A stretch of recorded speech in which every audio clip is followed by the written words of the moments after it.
सर्वांना माझा नमस्कार. मित्रांनो, आज मी तुम्हाला एक मराठी कथा वाचून दाखवणार आहे. या कथेचं नाव आहे देवाचे दुकान. एके दिवशी मी रस्त्याने जात होतो.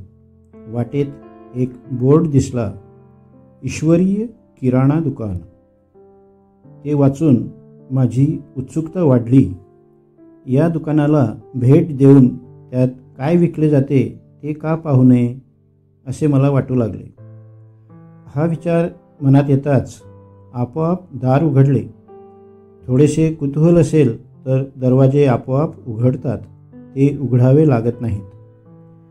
मी दुकानात पाहिले तर सर्वत्र देवदूत उभे होते.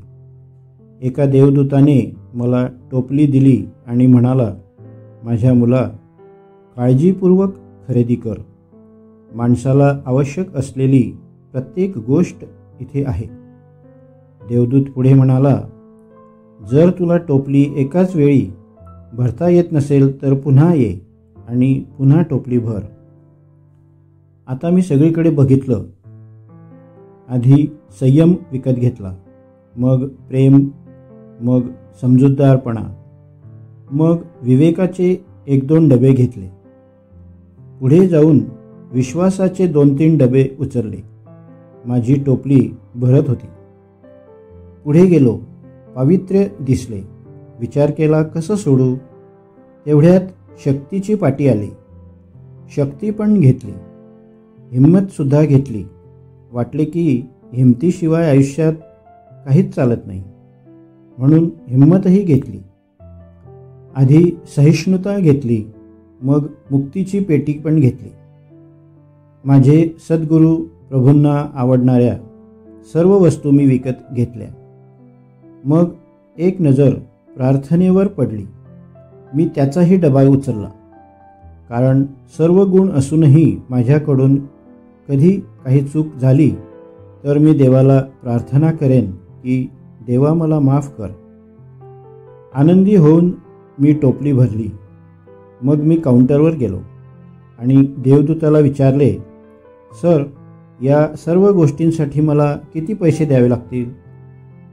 तर देवदूत म्हणाला, माझ्या बाळा, इथली बिल भरण्याची पद्धत ही दैवी आहे. आता तू जिथे कुठे जाशील तिथे या गोष्टींची उधळपट्टी कर. सर्वांना मुक्तपणे हे वाट. या गोष्टींचे बिल असेच भरले जाते. या दुकानात क्वचितच कोणी प्रवेश करतो. जो आत जातो तो श्रीमंत होतो. तो या गुणांचा भरपूर उपभोग घेतो आणि लुटतो.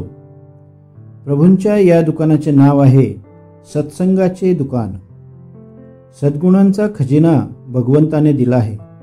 रिकामा झाला तरी सत्संगाला या आणि टोपली भरा.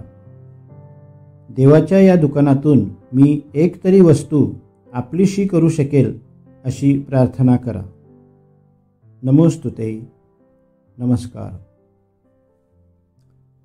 मित्रांनो, ही कथा आपणास कशी वाटली मला कमेंटमध्ये लिहून जरूर कळवा. कथा आवडली असेल तर लाईक करा आणि आतापर्यंतही आपण माझे चॅनल सबस्क्राईब केले नसेल तर जरूर सबस्क्राईब करा ही विनंती. धन्यवाद.